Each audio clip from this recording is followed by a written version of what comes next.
Looking for the right answers to hard and sometimes confusing global events? Look no further.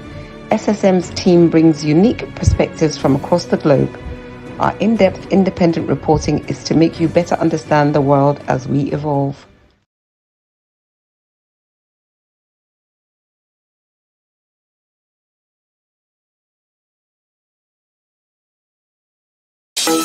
In a world where news flies around every minute, you need the ability to relate and connect with what matters and stay up to date.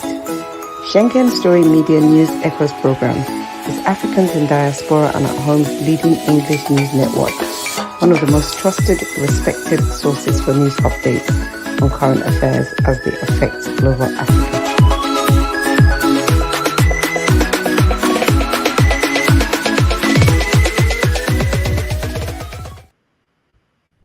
Yes, you are welcome. Welcome to another beautiful Friday here in Milan. My name is Mark Godwin Iweajua, and we have come for our SSM Friday updates. Joining me from different parts of the world are my colleagues, my friends, brothers. In Lagos, Nigeria is our man, Ogbeni Olayinka Raji. Raji, good morning. Good morning, Mark. Good morning, viewers around the globe. Welcome to our Friday program, and thank you for being consistent in viewing our channel. You make us feel very, very valuable. Thank you very much.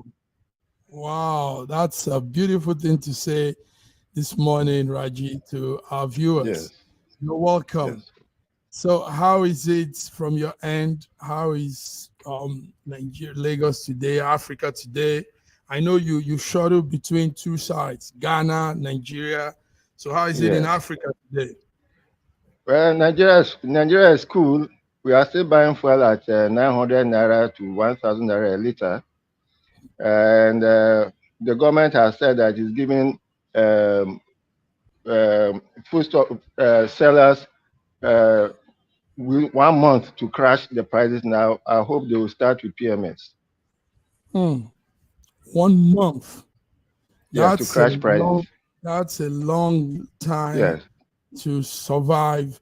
Okay, let's hope that. What do you think? It will be good. Sorry, it will be good if they start with PMS. PMS, okay. Yes. Okay. Fuel. That would be a great relief. That would be a great relief. Okay. Okay. So and do you think that market women, business people might also begin to slash prices of their goods and services? That's what the government intends to do. It has to bring its weight upon them. So I presume that they will start with PMS, which they directly control. Okay. So yes. Okay. Now I understand what you're trying to say. Yes. Okay. we pray they do that. We hope they do that.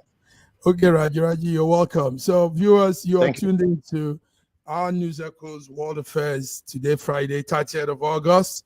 And we so much on Bona. Let's start with some of the international news. Raji, Ukraine says they successfully tested their first ballistic missile. I think this should be a second mini, like they said, second mini invasion of the southern border of Russia. And so Ukraine is giving us these updates. But I want to say something, my own personal view. Ukraine is not, their propaganda machine, their propaganda team is not doing a good job at all. They make loud noise when they do little thing, and that loud noise causes Russia to hit them harder, much harder than they've done before. Now, do you think it's a good thing to always come out and say the little thing they are doing, and why are they still trying to touch the tail of the lion when they know that they can't survive touching that tail? So anyway, what do you expect when you have a comedian as your president? What do you expect?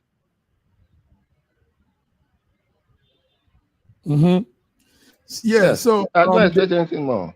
Yeah, they said there's a positive test of their first Ukrainian ballistic missile. They are he was congratulating. Sorry, historically, Ukraine has been the technology point of the old Russia or the old USSR. In fact, Yes. most of the armaments of the USSR were originally stationed in Ukraine. That's why Ukraine is very, very important to Russia, and Ukraine is also borders the one port that Russia can ever use. So Ukraine is very, very important to Russia, and that's why NATO wants to poke its nose into there. And then I'm just sorry for Ukraine. That rather than calling for peace, by one way or the other, calling for peace, you are trying to be to show that you are strong. Eh? It is unfortunate, actually. It is unfortunate. Yeah, we know what happened when they talked about that. The initial one, they said they were able to launch some attack, and we know what followed up last week. Last week, there was heavy bombing. Yes, heavy one from Russia. Now they have come out again to say they've done their first ballistic missile launch.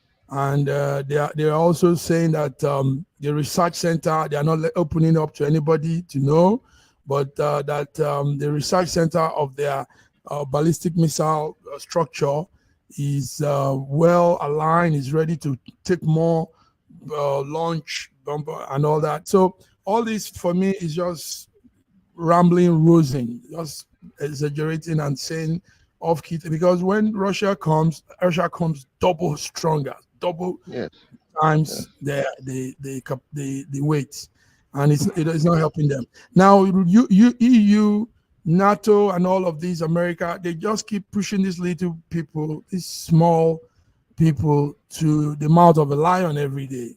That's how it is, Raji. It's unfortunate, yes. It's rather unfortunate. Yes. Very unfortunate. You keep on pulling the tail of the tiger, and where are you going to end up in? You are going to end up in the mouth of the tiger. You're going to end up in the mouth of the tiger, and also the tiger is not relenting. The tiger is not sitting back and watching.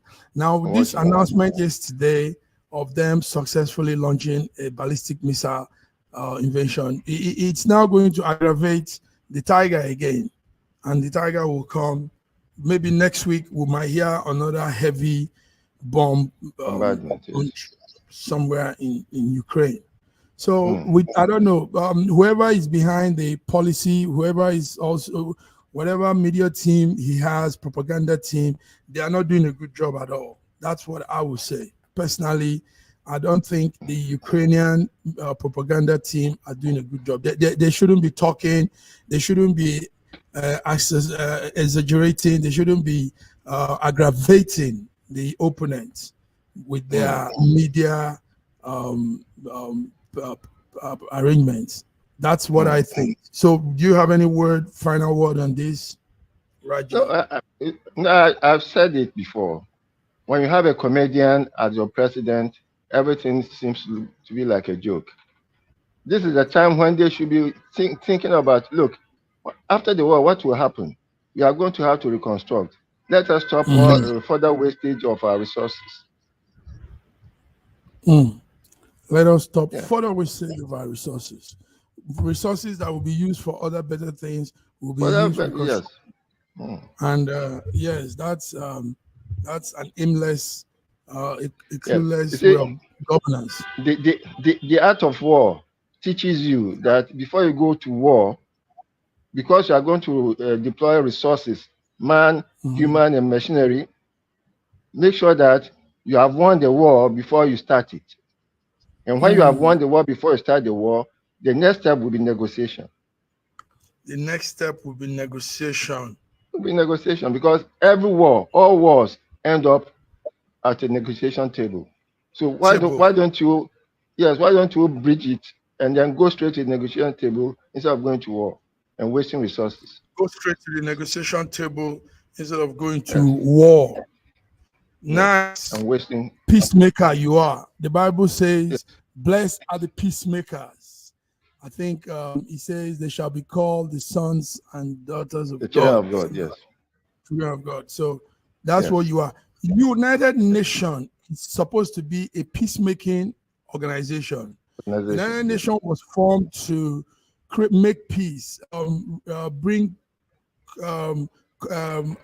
hostility and everything into one park and create peace. But Reggie, United Nations is not doing that job. United Nations has lost the power of making peace. Now they even side some aggressors. They side some weak countries to go harder on some aggressors, and they do things, and they've now lost their power. United Nations for me is a toothless bulldog now. But before we continue, let's bring in our beautiful diva, Bidi Nana. Bidi, how are you this morning? I'm fine. Good morning. Good morning, Saraji. Our viewers, Good thanks morning, for having Bidi. us again today. Good morning. Yeah. Sorry, I'm not as romantic as Sir George. So I'll just say good morning to you. You better try and view because I like them being romantic.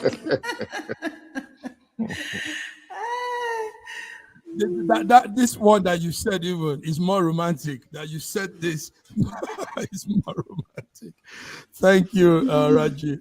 BD, it's good to see you because we need to talk on this next thing, and you help us with it. This morning, our president has departed, left Abuja for the official visit to China, and that visit, they say, will bring investors back to our country. We don't know how that is going to happen. Last time we said this anyway. We really went on this. But let's just put it on because he has just made the trip. This is when he has finally gone.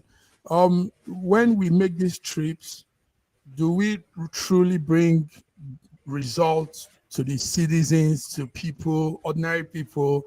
How does this trip affect the man selling bread, the woman selling puff-puff, the newspaper seller, the coconut, the carpenter, and all that? What does this bring to their lives? And take note that he's going with a huge team of delegates. He's going with the new private jet, and maybe the other team will come with their own different private jets, and money will be spent. Gas, plain gasoline, plain gas will be used, and all that. And they come back, and for us, it's another day. So, gentlemen, let's talk about this because this is the day he has finally gone. Raji, let me start with you. Yes. Go We ahead. hardly ever get any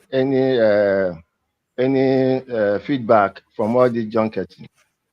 The president has been out of the country more than 15 times since he came into government.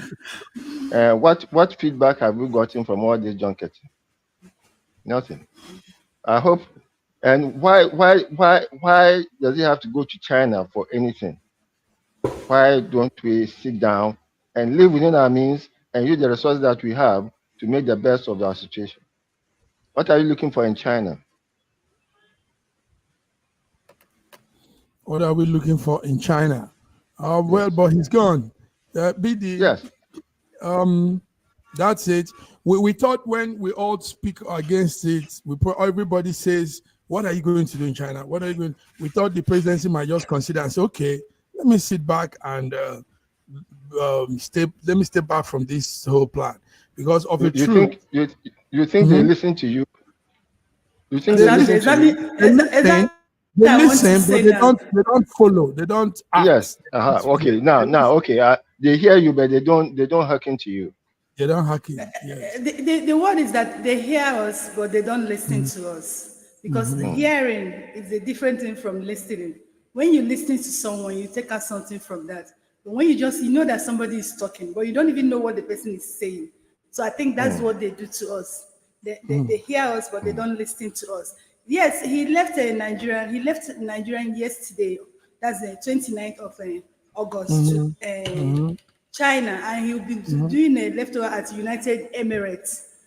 He will be doing a stopover there before he will now finally get to China.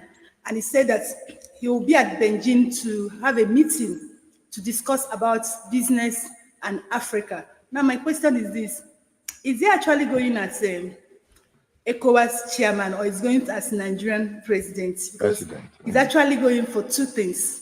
Do you understand? So, like you said, they don't listen. They don't listen to us, but they know we are making noise. It's a kind of cacophony. We're just they are talking. Let them talk. And you know one thing about this, our president, Bola Ahmed Tinubu, is a very funny human being. Is that thing he wants to do that he would do? I'm telling you, he already made up his mind before he set out to tell you people. Most times, in most cases, he has already done what he wants to do before even letting us know. So most times, our talk, our ideas, our suggestion, or our contribution don't really, truly matter. So I wish you all the best. Let him go in peace and come back in peace. We are waiting for him. We are waiting for him.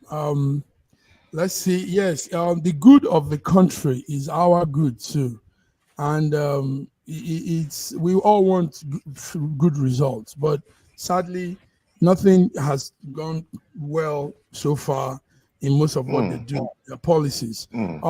Gentlemen, you two are very good at what the next topic. I want us to take our time to run through it. A study came out yesterday by an organization, and they said 55,000 Nigerians have been killed so far. 55,910 precisely, like their number says. And they said 21,000 also have been abducted in the last 4 years. This research and these statistics is coming from a team called Observatory Religious Freedom in Africa. And with that number they gave is really, really sad that human lives have gone when we're not in war, we're not in anything, any conflict, but people have died, people have been abducted. And I think there might also be some numbers they could probably didn't take notes. You know, these are the ones they heard. There are some families that probably didn't bring their own case to the light. Nobody knew what happened in their family, that somebody was kidnapped and killed and all that. But let's just take this number they gave as the overview number. Raji, 5,500,000 people killed so far in violence in Nigeria, escalating from the north of Nigeria, in Boko Haram attack, all of these sects, all these organizations. So let's talk about it. What's your take on this, Raji? 55,000 in 4 years means more than 13,000 a year, which is more than 5 people every day in a country that is not at war, in a country under a civilian government. It is so shameful for any government to even listen to this and not be serious about it, and to be junketing around the world. You know, before it came in, as a time Tinubu came in, there were more than 6 million people in IDP camps. Those are the remnants of those who were killed. Those 6 million escaped being killed because they came from all those security impaired areas. So it is very saddening. And then up to now, we have more than 21,000 people abducted. 21,000. Can you imagine? And recently, the resident doctors went on strike because one of their members, a female doctor, had been abducted, and for the last 8 months, had been in captivity, and that's why they are going on strike. 8 months in captivity, a woman. 8 months in captivity. God knows what has happened to her. Oh, God knows. Only God knows what might have happened to her. We are not talking about Leah Sharibu. You know, and this is, and we all go about our life as if there's nothing wrong. All things is good. 55,000 people in 4 years. It is terrible. It is It is abominable. It is obnoxious. And the government is essentially not bothered. They're not bothered. Thank you, Raji. Raji, it's I see you getting a little bit emotional there. It's understandable. Yes, it should. but every right-thinking human being should be emotional about this. We're talking about life. We're not talking about properties. Yes, let's continue, but let Sir George from Toronto, Canada, be with us. Sir George, how come you're driving early morning? Where are you going to? What are you doing early morning when you should be sleeping? Where is he coming from? Where is he coming from? Yeah, maybe from the side chick. That is Sir George is a pastor. Okay. Or maybe I had all night vigil. Okay. And Raji, here you are talking about something else. On international that's who he is. He has a few of them. No, but Sir is just being sincere. No, Sir is being sincere. That's an average African man for you. Raji is just being sincere. Sir George is not in that group. Sir George, it's good to have you. You're being very, very studious, hardworking, coordinating things, family, church, and the news network. Thank you. So we're happy to have you. How are you? I'm awesome. Good. So George, we are talking something serious, and Raji got very emotional. BD said it's very human to be emotional about this. A group called ORFA came out with some statistics yesterday, some numbers, and they said 55,910 people have been killed in Nigeria. 21,000 have been abducted in 4 years, George. Now, George, we're not in a war. We're not in anything negative so far. We're even under a democratic regime, and people are dying as if we're in war. George, what is this? It is so bad. Do you remember how all this started? It all started when Jonathan got in power, and they wanted to make Jonathan's administration ungovernable. And that is the reason why when I say something like, now you only waka come, many of us do understand what President Jonathan was actually talking about at that time. Because it was almost like a planned attack on the government by a group of people. And now all of a sudden, that situation has come to the point where it is now attacking the people who created it. It become bigger than them.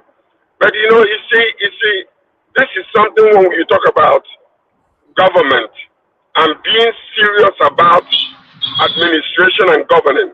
It's not about occupying a space.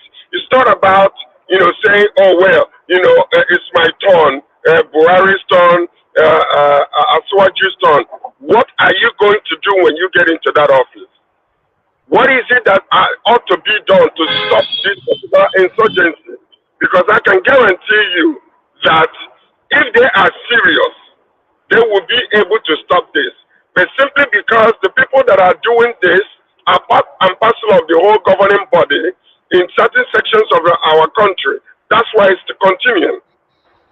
It was all started, although that this was happening, but it started, the kidnapping, the killings, and all those type of things started to stop the Jonathan's administration from being efficient and effective.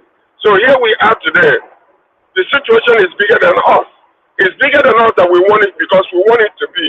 It's bigger than us because the people that are part and parcel of this whole situation that is killing our people, trying to displace certain group of people in order to bring people from Niger Republic, from Benin Republic that are Muslims to take over the central part of Nigeria. That is what you're seeing here today.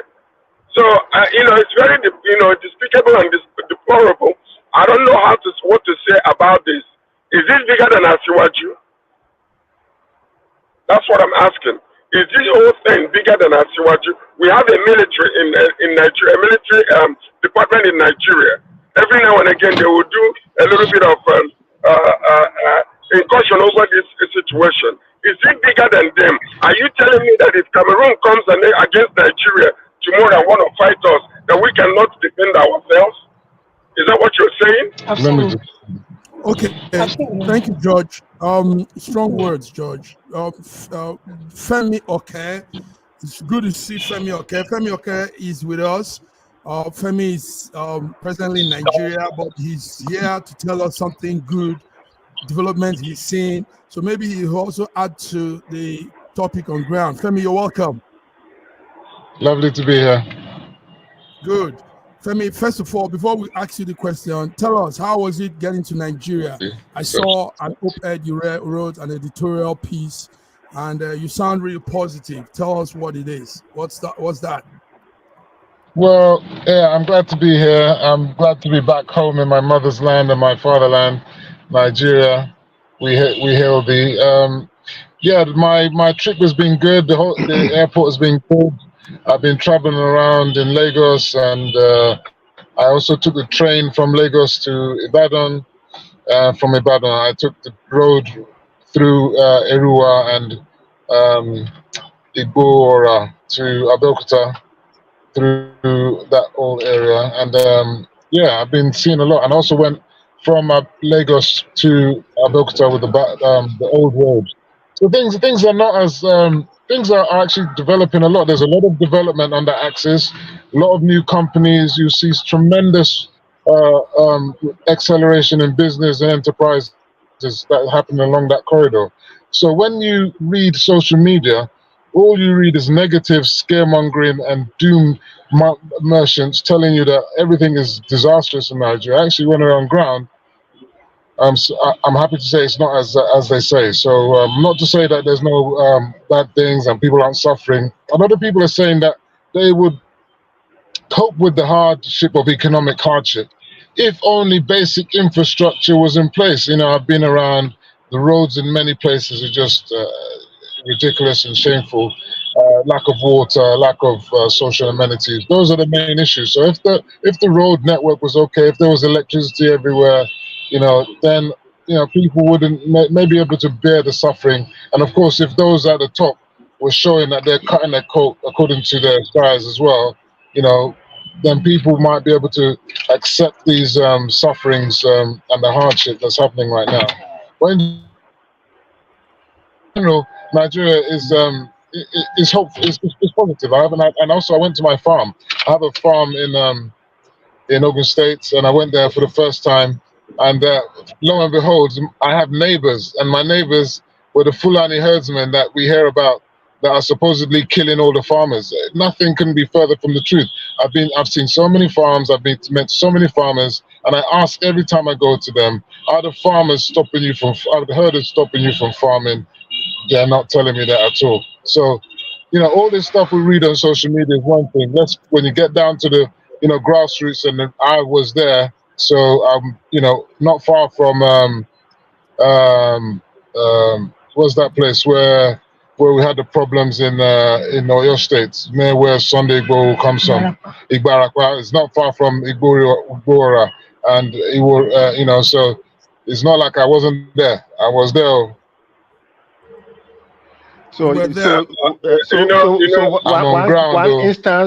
One instance is not a general case.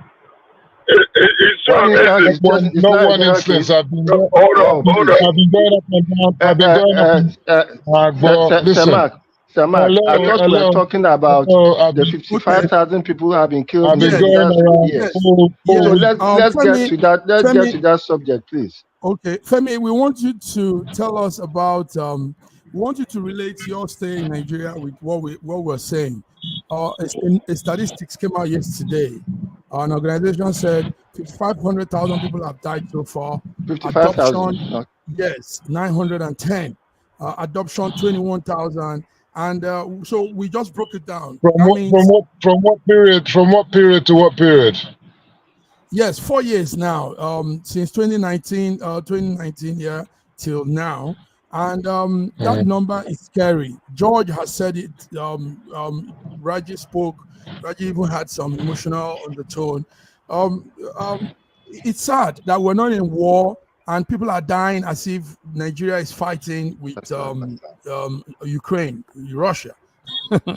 So how will you say of the security issues with your trip?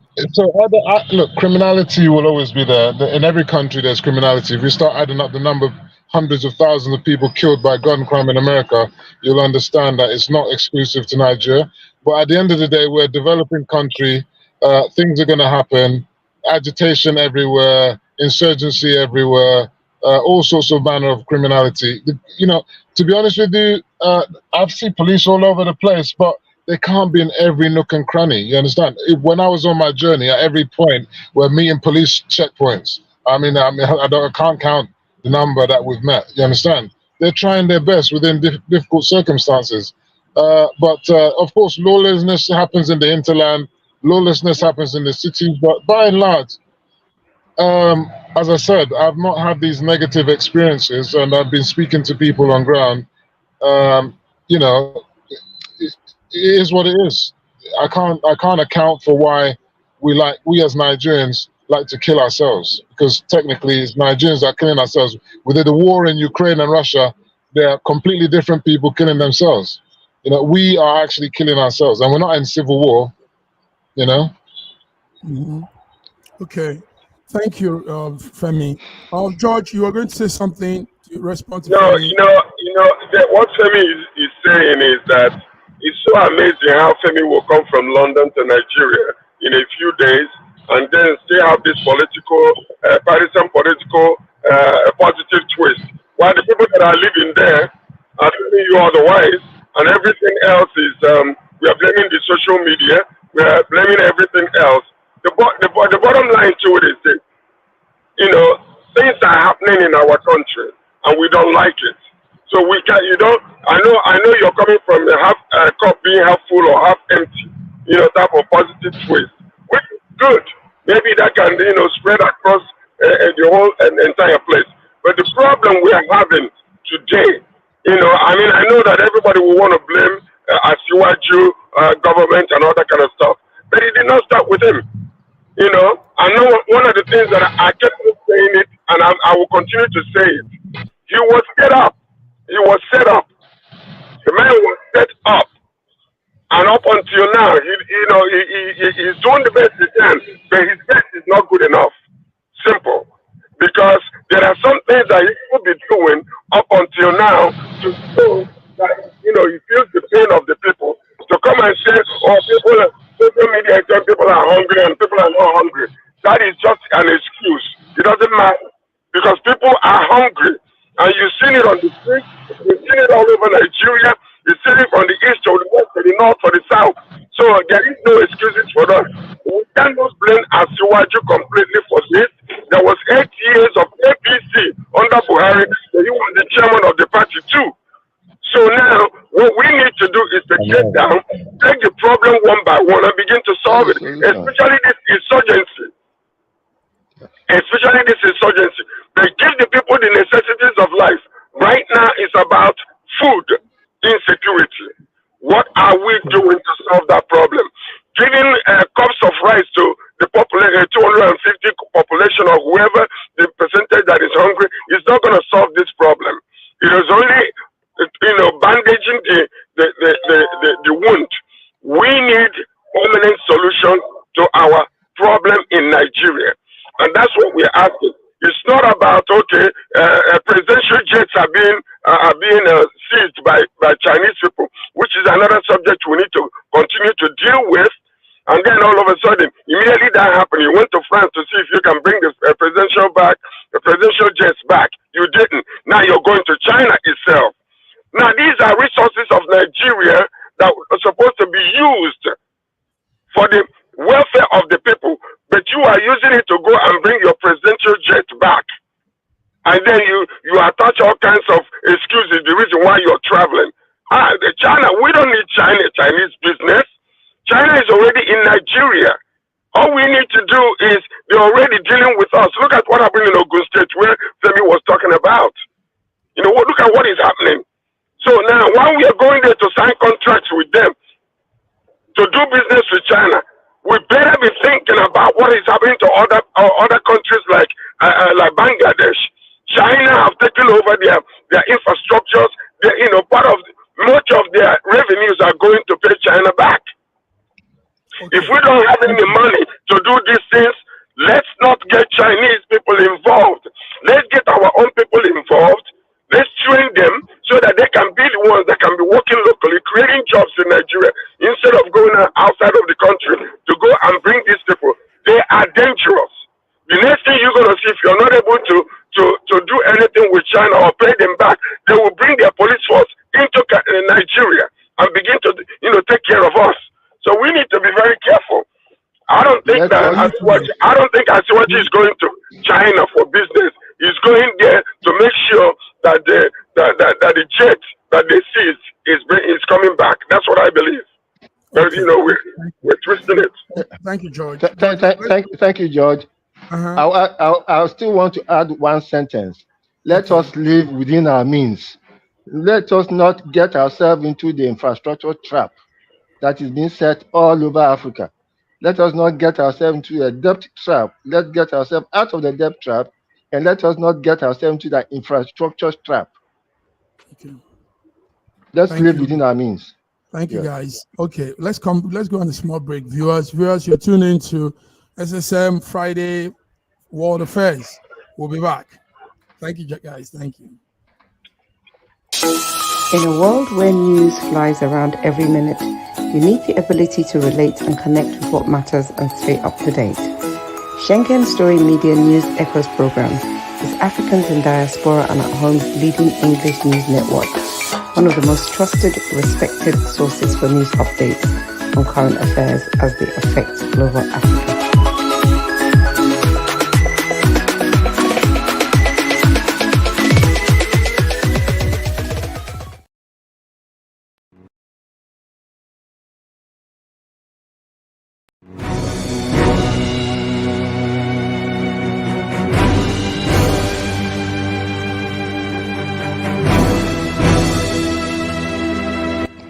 Looking for the right answers to hard and sometimes confusing global events?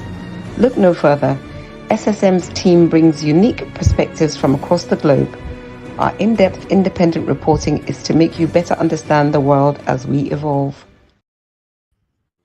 Yes, you're welcome. Welcome back. Raji, I think network is taking off all the coordinators, but we are here. I'm the last man standing. Last man standing. And you stand till the end. I'm formidable, yes. Yes. Okay. We're going to talk about something I would have wanted George to be around. Okay, maybe we go on to something else while we wait for George. Prince Harry and the brother reportedly met yesterday. They said their uncle was the funeral of their uncle. This is good for the brothers, don't you think? I mean, what's the need? Two brothers fighting over, this sibling rivalry that leads to nowhere. So anyway, they met yesterday. The uncle passed away, so they were able to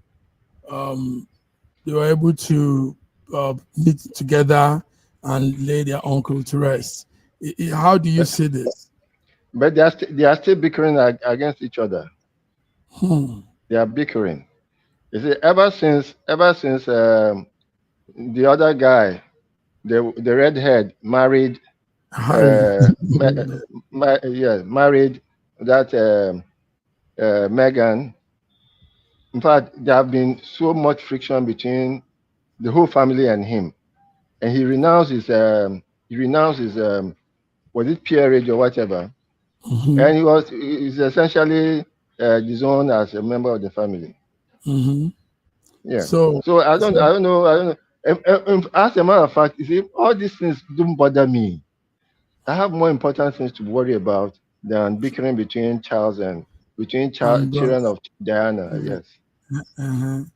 Okay, so it's good thing anyway. It's a good thing that they've come together. And you think so? Yes, yes. It matters because most times people look into all of this, and we know they've not been in that harmony since a long time now, except when their grandmom died, the Queen, in 2022. They came together for its small time, and that was it. So, good one, Prince and William. Just an aside. No, when you look at Harry with his red head, and look at all other members of Charles' extended family, don't you see that there's a difference in him? And maybe he's not exactly from that route. No. So no, I'm just looking at it. No, otherwise there won't be so much acrimony against him. Well, yes. that one is what people were insinuating one time, but it's not true. Look at it now. When you have a son, the son will resemble you. They all resemble. No. If you look, exactly. Some people will look like Mama. Some people look like Papa. Some people look like So okay. For that's it. Okay, let's move on. What we know is yesterday they were together. The funeral service of their uncle, Robert Fowles, and that made people say, "Well, this looks good." Since 2022, that they both were together. Oh, okay. So, Raji, let's move on to other things. There is also a story of the man Pavel Dovy. Pavel Dovy is the owner of Telegram. Telegram owner Pavel Dovy has been charged over the use of his apps by criminals. They say many criminals use it to do their thing, and now he's being held in France. But he's not really under detention. He's only under a house arrest. And take note also, since he's a French citizen, he's partly French and partly Russia. So the French government will have a right to check his excesses, Yes, somebody's coming the right time for this. Godwin Ibe, you are welcome. Dr. Godwin, can you hear me? Dr. Godwin, we can't hear you. Turn your mic. Thank you so much for having me. I hope I'm audible. Also, stay a little close in the middle. Aha. I'm not audible. Yeah, now you're audible. You are. Thank you so much. Good. Thank you. Yes, and you just came right on time. We're talking about the Telegram founder and the investigation and everything surrounding it. And I was giving some stories of what we know so far.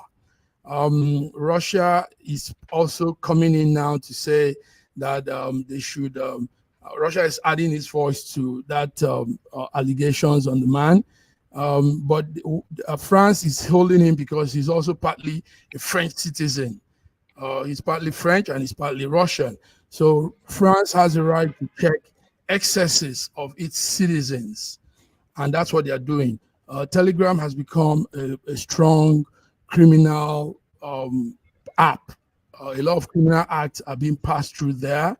And what we know also is that he's not really in detention. He's only in a house arrest. And he's been ordered to pay about $4.2 million dollars so he can be freed. So some of these things are coming while we're still following the story. There's a very big allegation of complicity in organized crime used for Telegram. So Godwin, let me start with you. What's your view? What's the new one on Dovy, founder of Telegram? Okay, thank you for the opportunity to speak. First of all, I would like to correct some, let me not say misconception, but exaggeration of reality. Okay. It's true that Telegram is quite popular. The founder, Pavel Durov, is a citizen or was a citizen of the Russian Federation. He doesn't really, when he left Russia, doesn't really identify as a Russian citizen. Russia, because he's born in Russia and seen as Russian, he is still defended by Russia and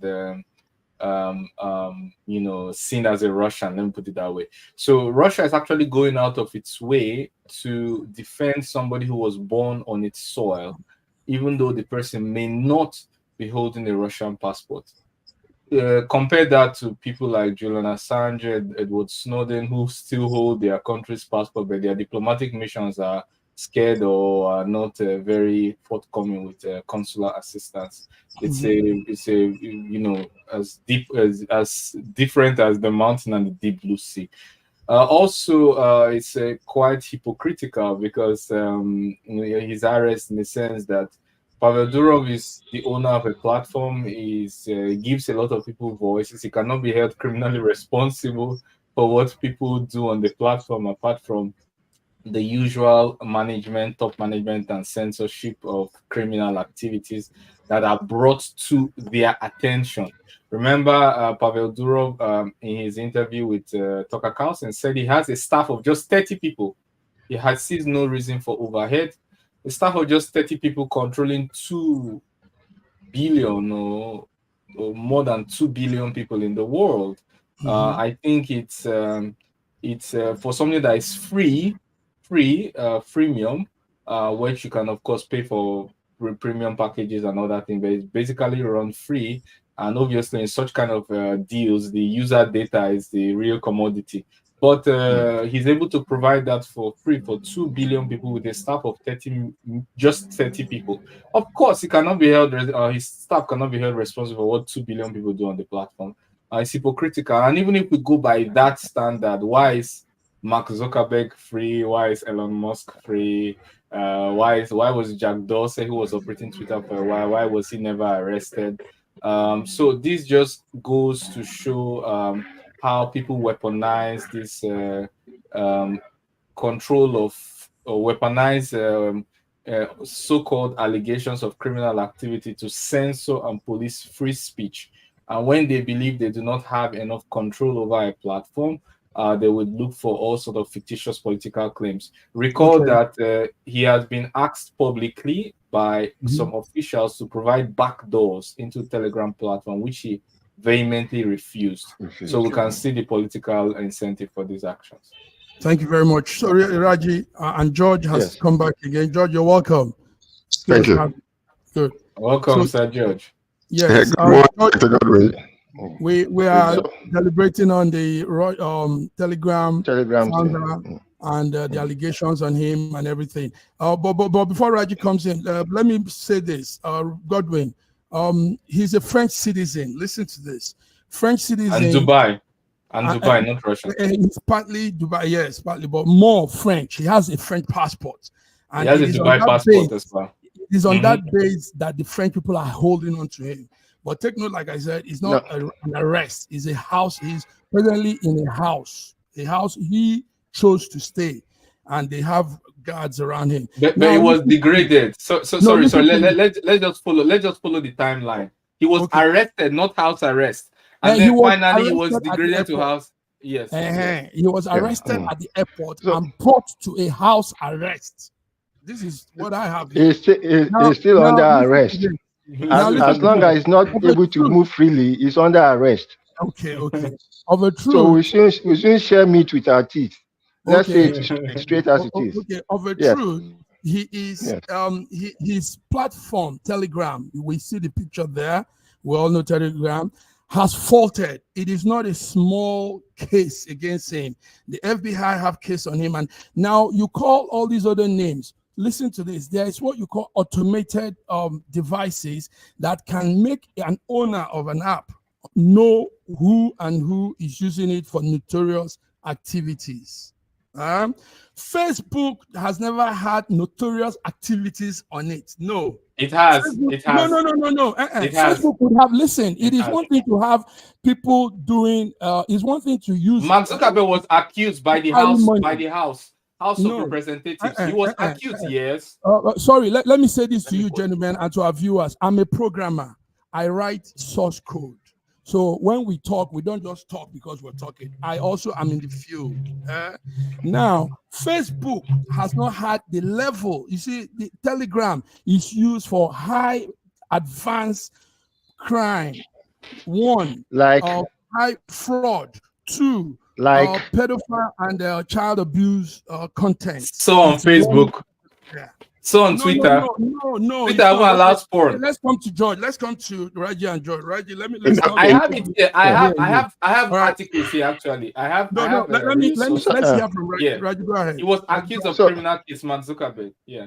Raji, go ahead. So is it just is it last week or week before? Mark Zuckerberg was complaining that he regrets working with the CIA and FBI in restricting free speech. Mm-hmm. You see, whenever the world forces are unable to control you, they will bring something against you that will want to restrict you one way or the other, and they can make all manner of accusations. And when you are under arrest, you are under arrest. They can make all manner of Telegram. Yeah, go ahead, George. You know, what's so laughable here is the type of, attitude that we have when a group of people, are trying to do something to control certain things that are going out of hand. We come out, we jump up, and then we say, oh, America is this, America is that. The bottom line to it, if you're on the social media and are using it, you will know that there are so many control system that they have in there, that if you mess up or violate it, like Facebook is very active. One single one, two, they will shut you down. And I know a lot of people, a lot of friends that have actually made some comments and they shut them down permanently because they're monitoring it. They're very active on it. Instagram, the same thing. So let me tell you something. Sometimes, we are the ones shooting ourselves on the foot. Now, yeah, freedom of speech does not mean freedom of abuse. There is a case that is in Canada right now that we are dealing with. Somebody who came out and was threatening a group of people. And that woman is suffering today because of the alleged utterances that was made, against a group of people. And so what we are saying is, it is good to have freedom of speech, freedom of expression, but let your freedom not become somebody else's bondage. Let your freedom not abuse somebody else. We need to be very, very careful when we are fighting against some people, when we don't know really the reason, the people that are in the water investigating and finding out some of the things that are happening that are fighting against them. Let us not do that, because you are not there. All you do is you read, you come and you pontificate. So when you begin to fight against all those type of things, you are really shooting yourself on the foot, because these people are controlling things. They have their algorithms. They know what to do and how to control things. So now if you are laxed in doing it, like for instance, we see the X right now. We see what is happening. If now he allows certain things to go a little further and violates other people's, fundamental human rights, they will shut him down or they will caution him. And then we're going to say, oh, America is doing this, America is doing that. No, there got to be some sense of control that is really going on out there. You can't just have it. Who controls what? Who controls what? Who controls what is the funniest part of this? Let me just finish. Let me finish. Number one is, you live in Nigeria. Yes. You know what is happening right now as we speak to, a lot of people that have been arrested, press people. Or when you say certain things, some people are on the run today because they are attacking or speaking some things against the government. You are there. Yes. You are in Russia. You can't even speak what you want to speak. Yes. You can't. No, you cannot. You dare not. And I am doing I agree with you. You dare. Let me tell you something. Let me finish. Let me land. You are talking too much, George. I'm talking about, when we're talking about this, let's be careful how we are bringing out this situation because you don't know the inside scoop. You don't know what they have discovered against this man. Let's not do that, please. Let me say comment on all of these. First of all, these are accusations. I'm speaking what I want to. I'm speaking my mind, and I am free to speak as much as I want, as long as it's within the law. There's law in every country, and obviously, when you violate the law, there are agencies that will come after it. That's fine. What we are speaking about, no one is saying that criminal activity should be allowed or checkmated, or people should go and infringe on the right. No one is saying that. But what we're saying is that somebody who owns a platform has very minimal responsibility in terms of being responsible for what users of the platform do. And even on that, if you decide to create a rule that the head of the platform is responsible for what every single individual does, then you will apply the same standard to everybody, because obviously the same standard is not applied to Mark Zuckerberg, who has complained, who was brought to the house to testify for allowing illegal content on his platform, who has confessed openly that he was pressurized, especially during the COVID era. So the same law is not applied to everybody, even if we agree that that is the way to go. It is not applied to them, but it is still wrong because this is a platform. It's you also that are saying that you don't have enough. How do you know that maybe he's doing enough and he's accused of something political? You also do not know this, but you have also taken aside that and assume that the government is right or the people who are holding him are right. How did you reach that conclusion with little information as well? Let me help you. Information is little on both sides. Why have you chosen one side to have more information? Let me help you. Put your trust. Neutral person. Listen to this. George, listen. But it's not a neutral position. It's one thing to accuse a site owner, an app owner, of people putting fake content. It's another thing to have an app owner use their app for high-scale financial illegal. Pedophile crime.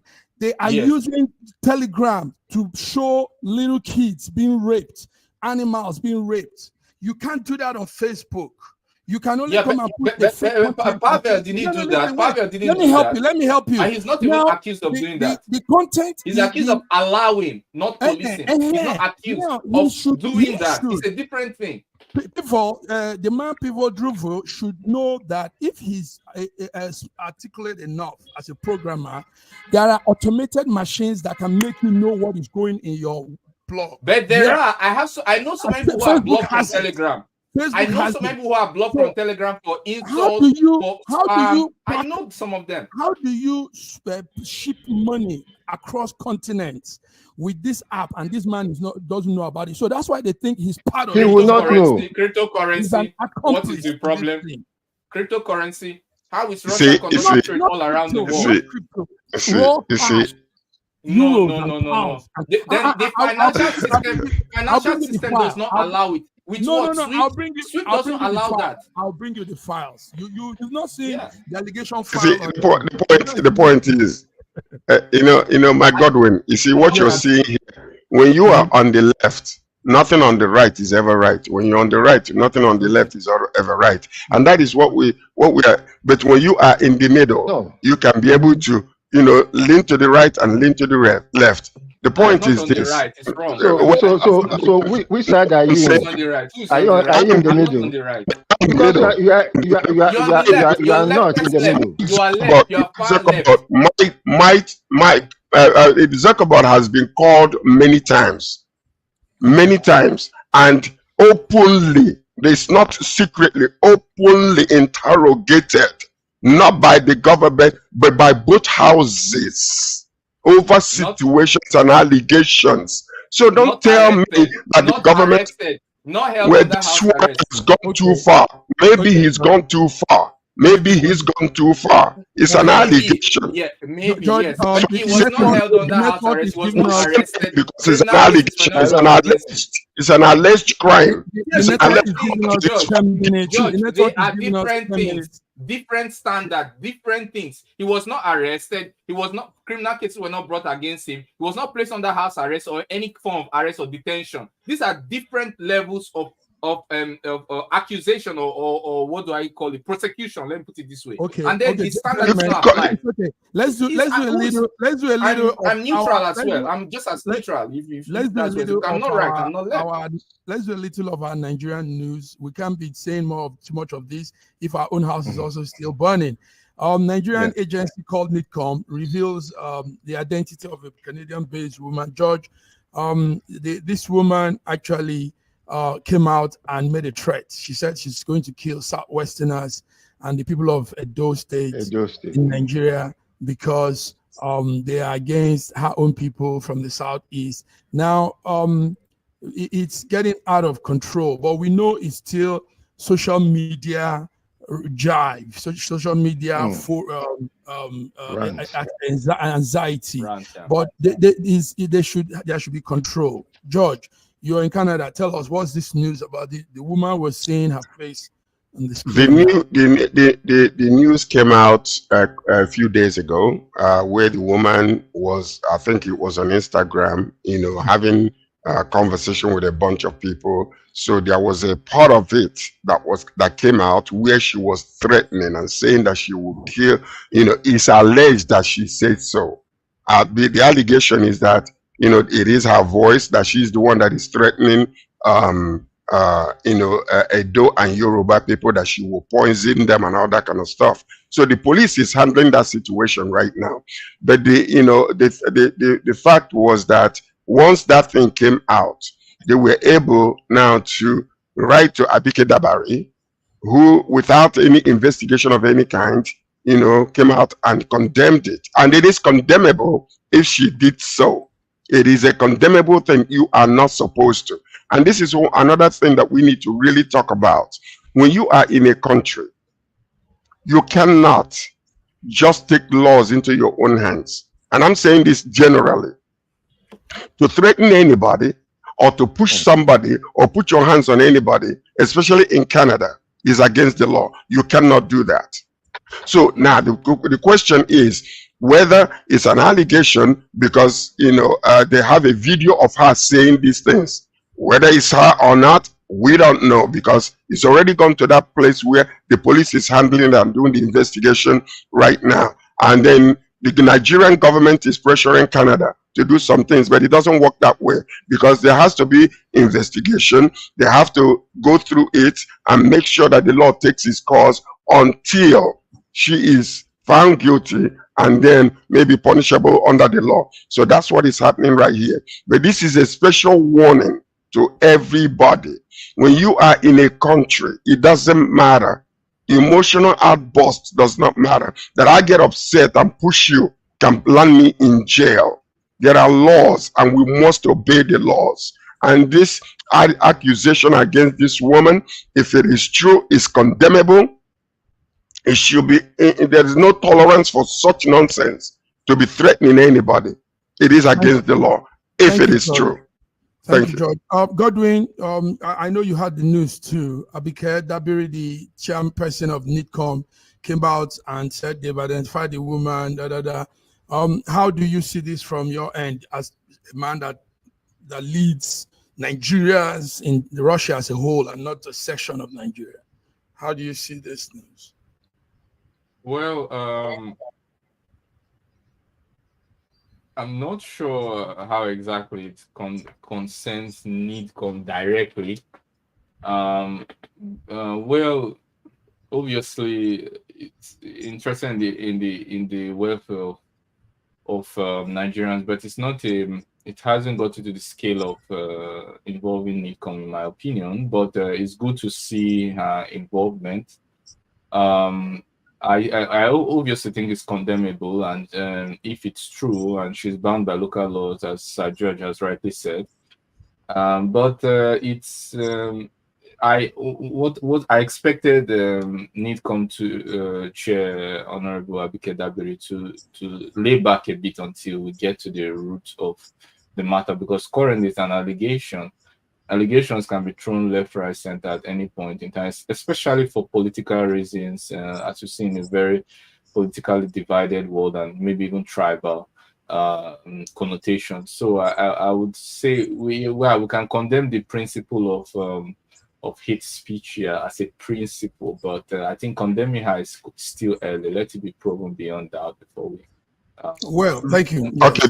Besides, let me give you what is going on right now, because the conversation was lengthy, but only that portion was. She's alleging, it's being alleged that she was pushed into this because of the comments that were being made. There are videos also that came out where Edo people were saying, kill Nigeria, Igbo children, wherever they are, whether in Nigeria or abroad, kill them. There are videos also that are, some Yoruba people were also threatening the life of Igbos that are out there also. So, what the allegation is that she was actually pushed to start making such comments, which is wrong. Two wrongs don't make right. That's one thing that we have to understand. But the point is, when MC Oluoma did what he did, nobody came up and said anything about this. MC Oluoma came into this country. I know where he was. I did not go there to try protesting or do anything against him, what he was saying about Igbos. I was in Nigeria when what do you call it again? The leader of Yoruba in Lagos, was saying that if Igbos do not vote, that he would throw them into Lagoon. I was within the night before this happened. It was on a Sunday that he made that comment. Saturday night, I was in his palace when he did that. Akiolu, Oba Akiolu. But nobody rose up and said anything. No comment. No comment then. No comment. Then it's not the comment. So let us. It's not correct, but what I'm saying is, no, listen to this though. When the law, justice for one is justice for all. I condemn completely what this woman, if she did it. Okay, I condemn it. It is unacceptable, intolerable. It shouldn't be done. But let's have a playing field for everybody. Houses are being destroyed in Lagos. Igbo houses. They are still being threatened that they need to leave their land and all those things. I don't see anybody rising up. I don't see anybody saying anything from that aspect of it. So let us have a fair ground and equal playing field to operate, because we are all Nigerians.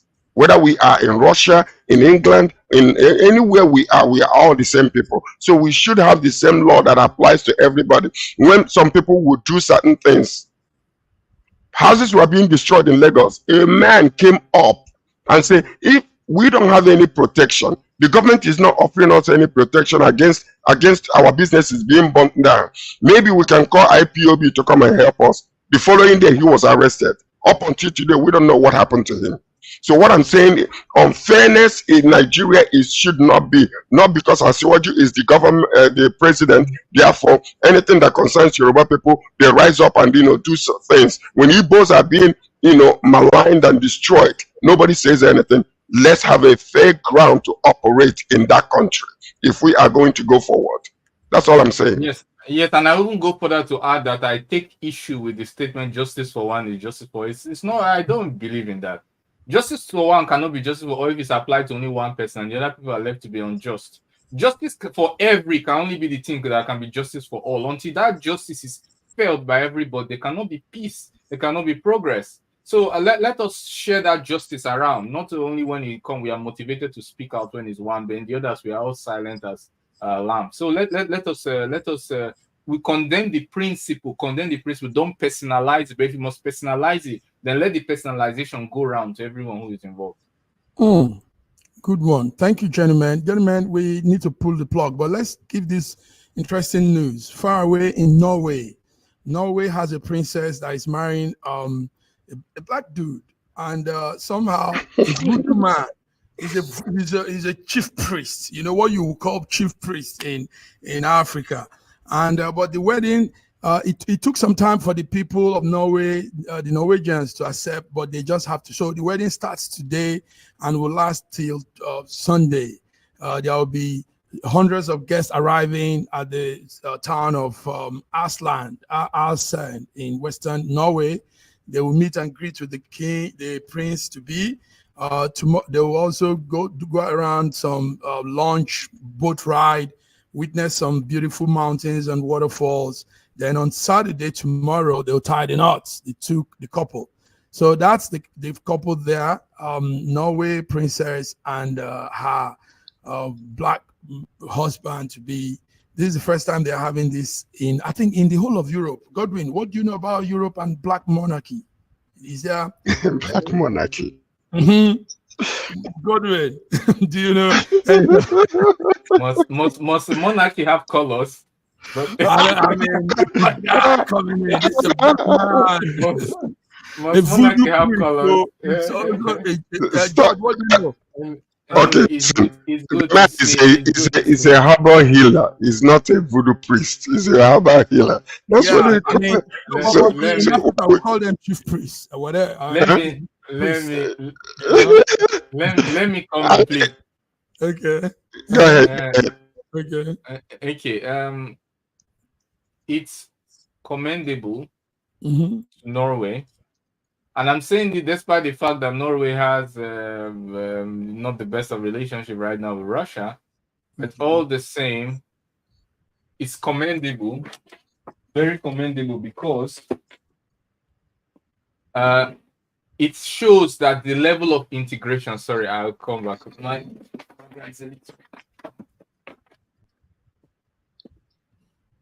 Okay, George, go ahead before he comes back. George, let's hear you. Yeah. So what I was saying was that I mean I really like that because being that we are of this race also and I think is love does not have boundaries. It doesn't matter whether your profession, whether you are a healer. Dr. Godwin is a medical doctor, and this man is a herbal doctor. So he heals people with not pharmaceutical things. He puts leaves and things together to heal people. So we call him a chief priest. So maybe he used the herbal concoction to buy the love of this princess. So we don't know. Okay, sorry, as I was saying before. Yeah, it's a very good point Sir George is saying. I'm saying this even despite the fact that at this point Norway does not have the best relationship with Russia, and I would like to see that relationship improve. But at the same time, it's commendable, showing the ability of for optics. The optics speak well of integration, and those kind of optics give a lot of encouragement, motivation, morale to a lot of people who are trying to integrate into the economy, or who believe that someday their efforts or work in a particular country will be rewarded with promotion and elevation to the highest of levels without racism, tribalism, or discrimination. And so, while I may not be able to speak to the exact detail of what each and every citizen in that country is passing through, but I can say the optics of this happening speaks well of integration. And for that reason, I commend them, irrespective of their current relationship with us, and I hope that in the future it improves. Thank you very much, gentlemen. Beautiful. So, Norwegians, please accept Mr. Verity. Don't look at him as a strange man. We're one people, black, white, whatever colors we are. George, all red blood flowing through our veins. Red blood is flowing from each one of us. Thank you guys for coming. We just used extra 15 minutes. The network allowed this. We'll be back on Friday, but during the weekend, on Monday. We're on Friday already. Friday for this same world affairs, general world affairs. Ogogo no be vodka. Today is Friday. It's Friday.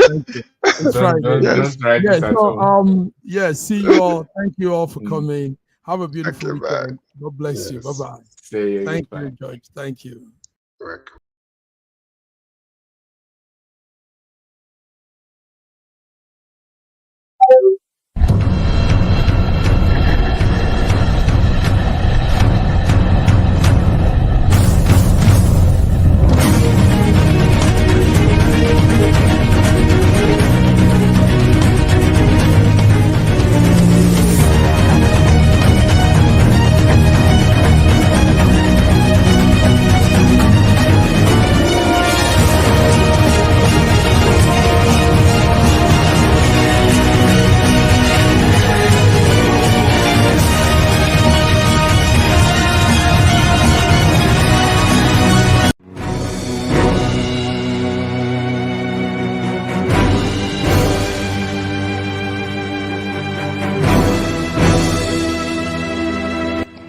Looking for the right answers to hard and sometimes confusing global events?